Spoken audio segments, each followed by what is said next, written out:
ओम शांति। सभी आत्मा भाइयों को रक्षाबंधन की बधाई। परमात्मा पवित्रता के बंधन में, रक्षा सूत्र में आप सभी बंधे रहें और आपका हमेशा कल्याण हो। परमात्मा का सुरक्षा कवच हमेशा आपके साथ। सुनते हैं आज की मीठी मुरली।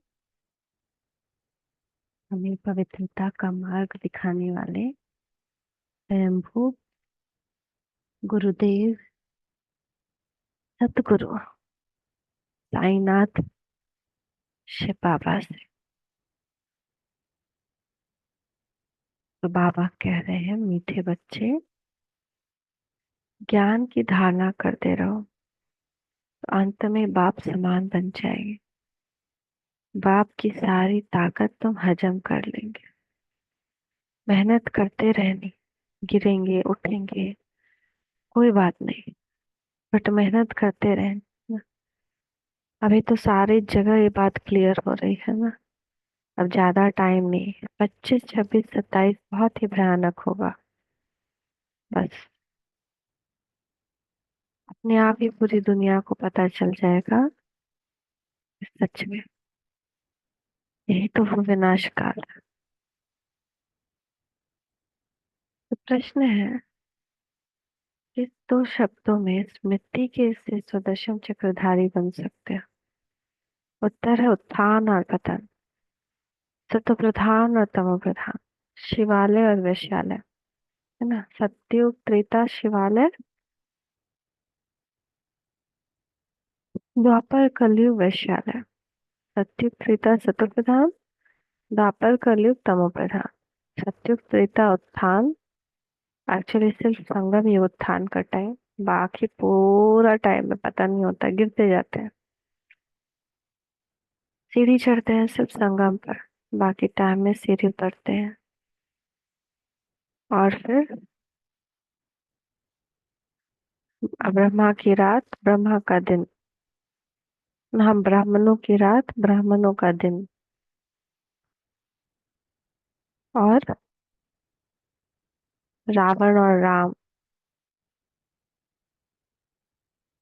पवित्रता और अपवित्रता, सुख और दुख। ये दोनों बातों से क्या है, ये पूरा चक्रधार चक्र समझना। संगम से हम सुखी होना शुरू होते हैं, शत्रुता में सुखी रहते हैं, फिर दुखी हो जाते हैं, द्वापर कलयुग से दुखी होना शुरू होते हैं। तो ये दो दो बातें स्मृति में रहे तो तुम सुदर्शन चक्रधारी बन जाएंगे। तुम बच्चे विज्ञान का यथार्थ रीति जानते हो। भक्ति में ज्ञान नहीं, सिर्फ दिल खुश करने की बातें करते रहते। भक्ति मार्ग है ही दिल खुश करने का मार्ग। ओम शांति। मीठे मीठे रूहानी बच्चों प्रति बाप बैठ समझाते हैं तुम बच्चों के लिए। बाप कहते हैं तुम कितने ऊंच थे। उत्थान और पतन का यह खेल तुम्हारी बुद्धि में अब है। हम कितने उत्तम और पवित्र थे, अब कितने नीच बने। देवी देवताओं के आगे तुम ही जाकर कहते हो आप ऊंच हो हम नीचे। पहले पहले पता नहीं था कि हम ही ऊंच और नीच बनते हैं।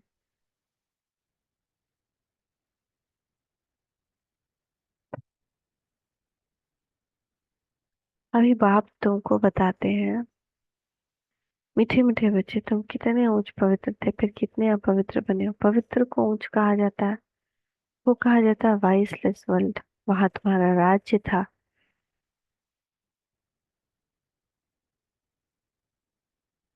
जहाँ फिर वहां तुम्हारा राज्य था जो फिर अब स्थापन कर रहे हैं ना। तो ये भी तो वर्ड हो जाएगा ना, vicious world, viceless world, soul conscious world, body conscious world. इससे भी दो दो बातों का स्पष्टीकरण से हम सुदर्शन चक्रधारी बन जाएंगे। तो वहां तुम्हारा राज्य था। अब आप सिर्फ इशारा देते हैं कि तुम बहुत उत्तम शिवालय सत्युग के निवासी थे। फिर जन्म लेते लेते आधा में तुम विकार में गिरे हो, पतित विशेष बने हो, आधा कल्प विशेष रहे हो, और फिर तुमको वाइसलेस तो प्रधान बनना।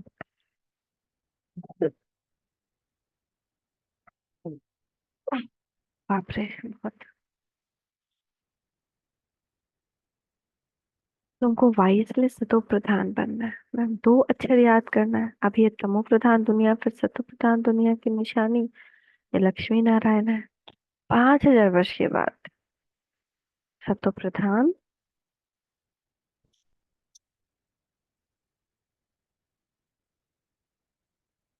भारत में राज्य था, भारत बहुत उत्तम था। कोई कनिष्ठ आइसलेस से विशेष बनने में तुमको 84 जन्म लगे। भल वहां भी थोड़ी थोड़ी कला कमती हो जाती है, परंतु कहेंगे तो संपूर्ण निर्विकारी ना, वहां विकार तो होता नहीं है, एकदम वाइसलेस दुनिया है, विकार निर्विकारी दुनिया।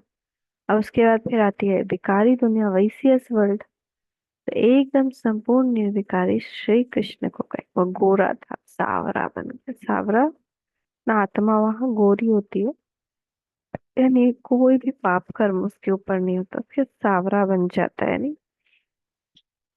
पाप बढ़ता रहता है। लेकिन फिर भी वो आत्मा कितनी स्ट्रांग, कृष्ण की आत्मा जो अब लास्ट में ब्रह्मा बनी, कि तभी तक भी नॉनवेज को छुई नहीं, मदिरा का पान नहीं की, तभी तक भी कैसा भी संग रहा, लेकिन अपना आचरण कभी नहीं बदली, क्रोध कभी नहीं किया। उसके उनके दुकान से हीरा चोरी करके चला गया और बच्चा। और ऐसे में आदमी आज के डेट में क्या करता है, मारना शुरू करता है, पुलिस बुलाता है। लेकिन वो युक्ति से उन बच्चों से मुख से निकलवाए, और ये भी उससे वादा किए, देखो बच्चों, तुमको जब भी मिठाई खाना होगा तुम मेरे पास आना, दादा मिठाई खिलाएगा, लेकिन गलत काम नहीं करना। इतना प्यार से, इतने अच्छे से समझाया। और सिर्फ एक बार उनके मुख से कड़वा शब्द निकल गया उनकी पत्नी की माँ के लिए, कि देखो तुम्हारी स्टेप मदर आई है, क्योंकि वो स्टेप मदर थी। उसके बाद उनको जब ये अपने अंदर ये आभास हुआ, इतना उनको बुरा लगा कि तुरंत वो गांव में लौट कर वापस गए, उनके गांव जहाँ उनकी, जो उनकी वाइफ की माँ थी, और उससे पूरे गांव के सामने माफी मांगे। इतनी श्रेष्ठ आत्मा, उनको कोई गाली दे तो गले लगाते थे। ऐसी आत्मा ही कृष्ण की आत्मा, ऐसी ग्रेट आत्मा, इतनी शक्तिशाली आत्मा। ये शक्तिशाली आत्मा ही माफ कर सकती है, शक्तिशाली आत्मा ही भूल सकती है। अभी हम क्यों नहीं भूल पाते, माफ कर पाते?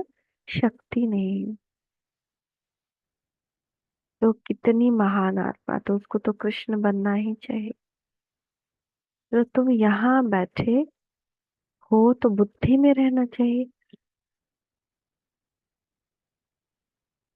कि हम शिवालय में विश्व के मालिक थे, दूसरा कोई धर्म ही नहीं, सिर्फ हमारा ही राज्य था। फिर दो कला कम हुई, जरा जरा कला कम होते त्रेता में दो कला कम हो गई, पीछे विशेष बनते और गिरते गिरते छिछी बन जाते। इसको कहा जाता है विशेष वर्ल्ड। विषय वैतरणी नदी में गोते खाते रहते, वहां क्षीर सागर में रहते थे।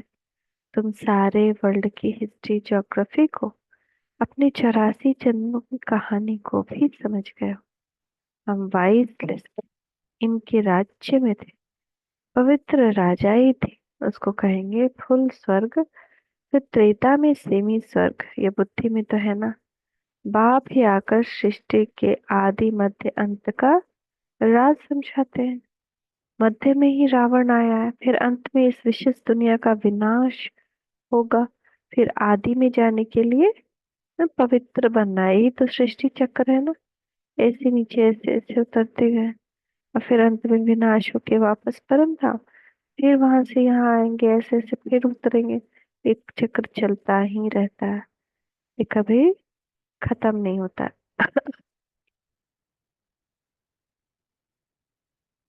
तो अब फिर से आदि में जाने के लिए पवित्र बनना है। पवित्र, पवित्र दुनिया है ना, वहां पे आप पवित्र आत्मा जा नहीं सकती, दैवी कुल की आत्मा ही जाएगी। जो जिसने दैवी गुण धारण किया वो दैवी कुल की बन जाती है। अपने को आत्मा समझ, माँ मेकम याद करो, अपने को देह नहीं समझो। तुमने भक्ति मार्ग में वायदा किया था, बाबा, आप आएंगे तो हम आपका ही बनेंगे। आत्मा बाप से बातें करती है। श्री कृष्ण कोई सर्व आत्माओं का बाप थोड़े ही था। आत्माओं का बाप तो निराकार शिव बाबा ही था। उस हद के बाप से हद का वर्षा, बेहद के बाप से बेहद का वर्षा भारत को मिलता है। इसीलिए सत्य को कहा जाता है शिवालय। शिव बाबा ने आकर देवी देवता धर्म की स्थापना की। यह तो सदैव याद रखना चाहिए। खुशी की बात है, अभी हम फिर शिवालय में जाते हैं। कोई मरता है तो कहेंगे स्वर्ग गया, पर तो ऐसे कभी कोई जाता नहीं। ये सब भक्ति मार के गपोड़े, दिल खुश करने के लिए। सच सच हेवन में तो तुम ही जाने वाले हो। वहां कोई रोग आदि होते नहीं, तुम सदैव हर्षित रहते हो। तो बाप कितना सहज करके छोटे छोटे बच्चों को जैसे बैठ समझाते। घर बाहर में भी कहाँ भी रहते हो तो तुम पद पा सकते हो। पवित्रता तो पहले मुख्य है। खान पान शुद्ध हो। देवताओं के आगे कभी सिगरेट बीड़ी आदि का भोग लगाते हो क्या? ग्रंथ के आगे कभी अंडे व बीड़ी आदि का भोग रखा है?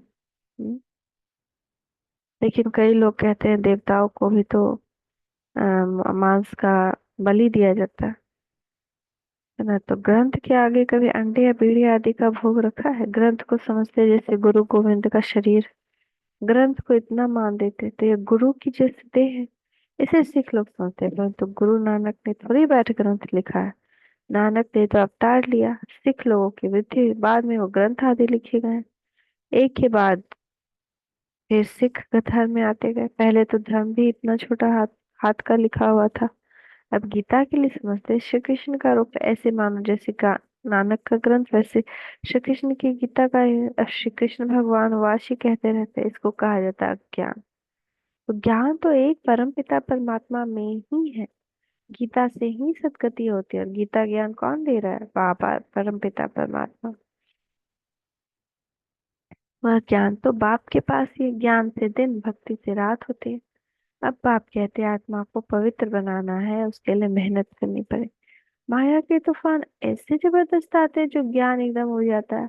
इसको बोल भी न सके। पहला काम विकार ही बहुत तंग करता है, उसमें ही टाइम लगता है तो सेकंड और में जीवन मुक्ति के बाद बच्चा पैदा हुआ और मालिक बना, है ना।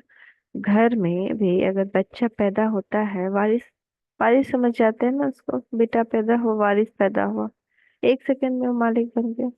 ऐसे ही हम बाबा के बच्चे बने। तुम क्या बन गए? मालिक बन गए। तो तुमने पहचाना शिव बाबा आया हुआ है और वर्षे के हकदार बन गए। वही हमारा जन्म हुआ ना, पुनर्जन्म, नया जन्म, मर्जीवा जन्म। तो गीता भी शिव बाबा ने ही गाई। उसने ही कहा माँ में कम याद करो। मैं इस साधारण तन में आता हूँ। श्री कृष्ण साधारण थोड़ी है, वह तो जन्म लेते हैं। तो जैसे बिजली चमक जाती है, बहुत प्रभाव पड़ता है, इसीलिए श्री कृष्ण का अब तक भी गायन करते हैं। बाकी शास्त्र आदि सब भक्ति मार्ग के हैं। इंग्लिश में फिलॉसफी कह देते हैं। जो भी शास्त्र है उसको इंग्लिश में क्या कहते हैं? फिलॉसफी। अपनी सोच। स्पिरिचुअल नॉलेज तो स्पिरिचुअल फादर ही दे सकते हैं। खुद कहते हैं मैं तुम्हारा स्पिरिचुअल फादर। ज्ञान का सागर। तुम बच्चे भी बाप से सीख रहे हो, ज्ञान को धारण कर रहे हो। फिर पिछाड़ी में बाप मिसल बन जाएंगे। सारा मदार धारना पर है, फिर वह ताकत आ जाएगी बाप की याद से। याद का जौहर कहा जाता है। तलवारों में भी फर्क तो होता है ना। वही तलवार 100 रुपए वाली भी होती है, वही तलवार 3 से 4 हजार की भी होती है। बाबा तो अनुभवी है ना। तलवार का बहुत मान होता है। गुरु गोविंद सिंह की तलवार का कितना मान है। तो तुम बच्चों में भी योग का बल चाहिए। तलवार मतलब योग का बल। और ज्ञान की जौहर तलवार में भरनी है ना। तो जौहर आने से फिर तुम जल्दी समझेंगे। ड्रामानुसार तुम मेहनत करते रहते हो। जितना जितना बाप को याद करें, याद से ही पाप कटे। पतित पावन बाप ही युक्ति बता रहे हैं। फिर कल्प बाद भी ऐसे ही आकर तुमको ज्ञान देंगे। इनको भी सब त्याग करा के ऐसे ही अपना रथ बनाएंगे। तुम बच्चों को वहां कितनी कशिश हुई, कैसे सब भागे। बाप में कशिश है ना। अभी तुमको भी ऐसा संपूर्ण बनना है। नंबर वार ही बनेंगे। राजधानी स्थापन होते सृष्टि चक्र को तो समझ लिया है। सतयुग आदि से कलयुग अंत तक। अभी है संगम युग। बाप को भी जरूर आना पड़े पावन बनना में। पावन अर्थात सतो प्रधान हित खाद बढ़ती गई। अब वह खाद निकले कैसे? आत्मा सच्ची होती है तो जेवर भी सच्चा अर्थात गोरा शरीर होता है। आत्मा झूठी बनती है तो शरीर भी पतित होता है। ज्ञान के पहले तो यह भी नमन वंदन करते थे। लक्ष्मी नारायण का बड़ा चित्र ऑयल पेंट की गद्दी पर लगा रहता था। ओ, लक्ष्मी नारायण का बड़ा चित्र ऑयल पेंट की गद्दी पर लगा, उनको ही बहुत प्यार से याद करते थे और कोई को याद नहीं। बाहर और तरफ ख्याल जाता था तो अपने को चमाट मारते थे, मन भागता है, दर्शन क्यों नहीं मिलता है, भक्ति में था ना। फिर जब विष्णु का दर्शन हुआ तो भी कोई नारायण थोड़ी हो गया। ब्रह्मा बाबा के बारे में बता रहे हैं, इतना ज्यादा था कि अगर बाहर इधर उधर मन भागता तो खुद को ही चमाट मारते थे। और फिर विष्णु का भी उनको दर्शन हुआ तो उसमें से आवाज आया, हम सो हम, लेकिन उनको मतलब समझ में नहीं आया। ये जो मैं हूँ यही तुम हो, यही जो तुम हो यही मैं हूँ। खुद उनको अपने ही स्वरूप का दर्शन हुआ लेकिन उनको समझ में नहीं आया।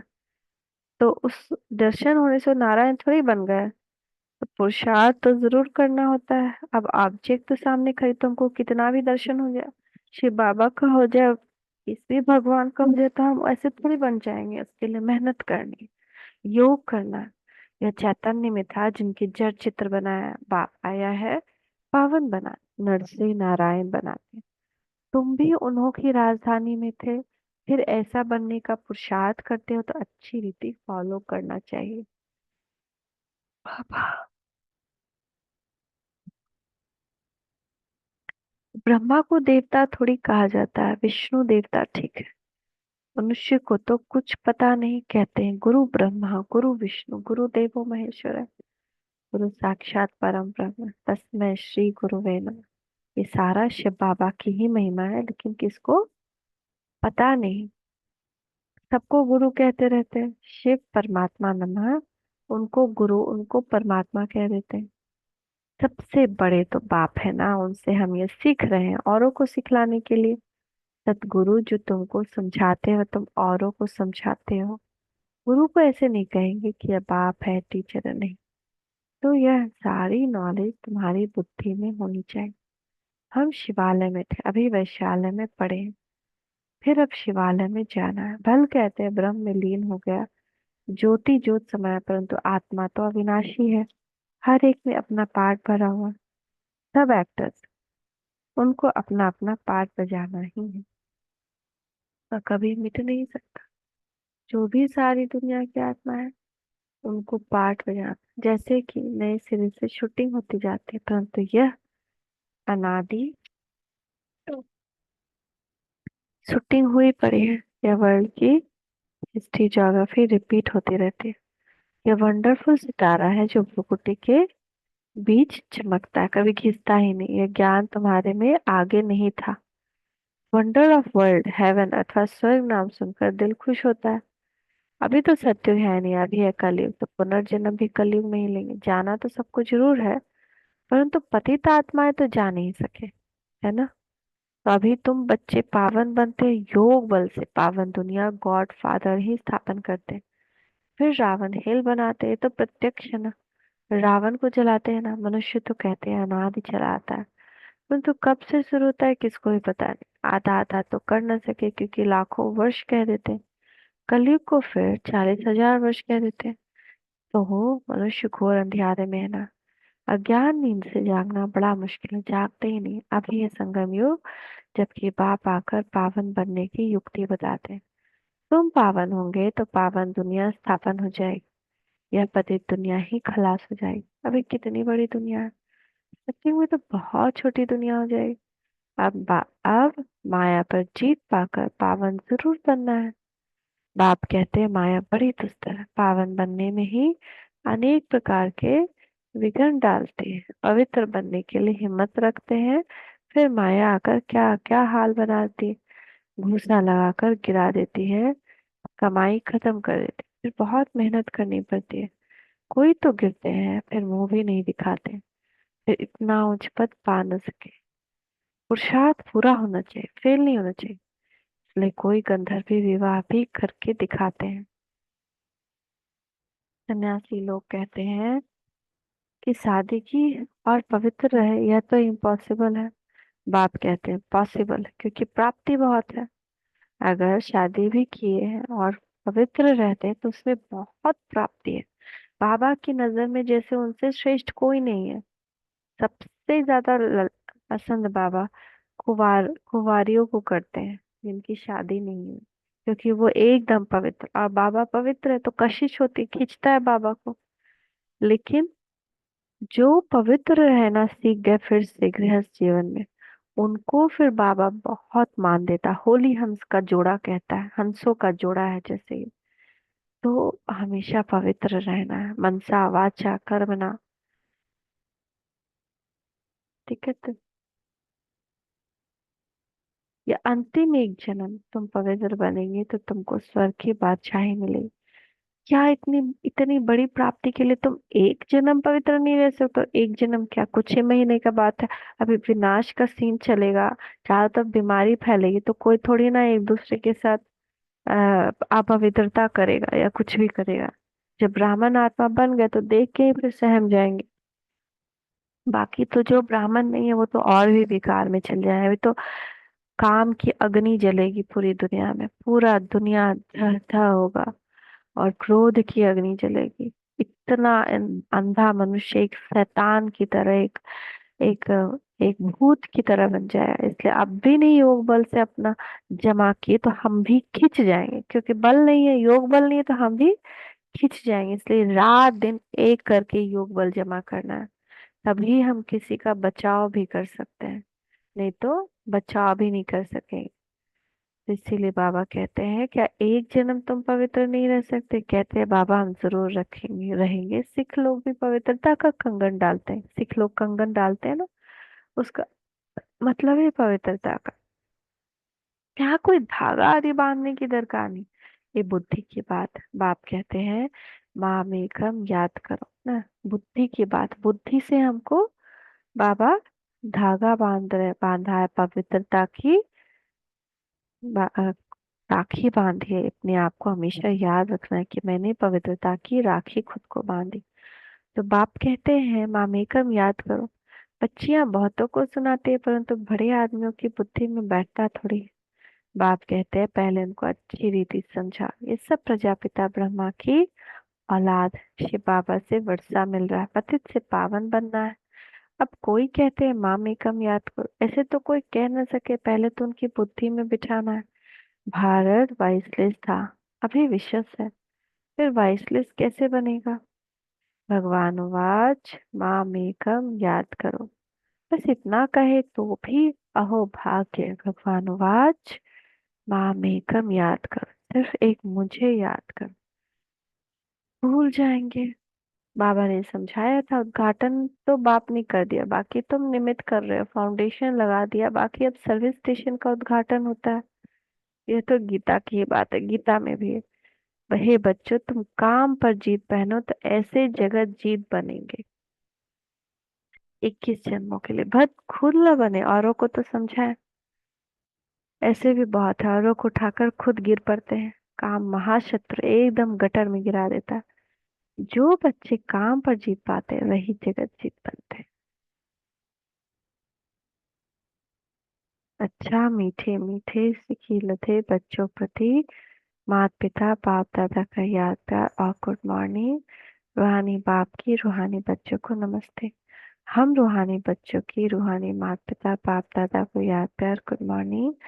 नमस्ते बाबा, नमस्ते, शुक्रिया बाबा, शुक्रिया। धारणा के लिए मुख्य सार। इस अंतिम जन्म में सर्व प्राप्तियों को सामने रख पावन बनकर दिखाना है। माया के विघ्नों से हार नहीं खानी। माया ऐसे इस परिस्थिति लाएगी जहां हमारे अंदर कोई ना कोई विकार आएगा। लोभ वृत्ति, काम विकार, क्रोध आएगा, न या अहंकार आएगा या मोह आएगा। लेकिन हमको सब माया के विघ्नों को से पार उतरना है, पवित्र रहना है। मनसा वाचा कर्मणा, मुख से भी गलत बोल नहीं, अंतर मन में भी किसी के लिए गलत भावना नहीं। इतना पवित्र रहना। अगर पवित्रता खंडित हुई तो हम पूजा जो हम करेंगे उसमें हमारी मूर्ति भी खंडित रहेगी। जो पूजा हमारी हो तो खंडित मूर्ति को साइड कर दिया जाता है ना। तो एम ऑब्जेक्ट को सामने रख पूरा पुरुषार्थ करना। जैसे ब्रह्मा बाप पुरुषार्थ कर नर से नारायण बनते हैं, ऐसे फॉलो कर गद्दी नशीन बनना। आत्मा को सतो प्रधान बनाने की मेहनत करनी।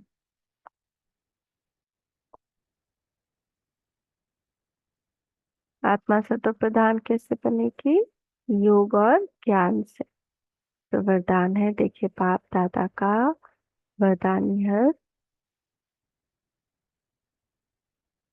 अपने मस्तक के ऊपर बाबा वरदान दे रहे हैं, मीठे बच्चे अधिकारी बन समस्याओं को खेल खेल में पार करने वाले हीरो पाठाई भव। अधिकारी बन समस्याओं को खेल खेल में पार करने वाले हीरो पाठधारी भव। चाहे कैसे भी परिस्थितियां हों, समस्याएं हों, लेकिन समस्याओं के अधीन नहीं।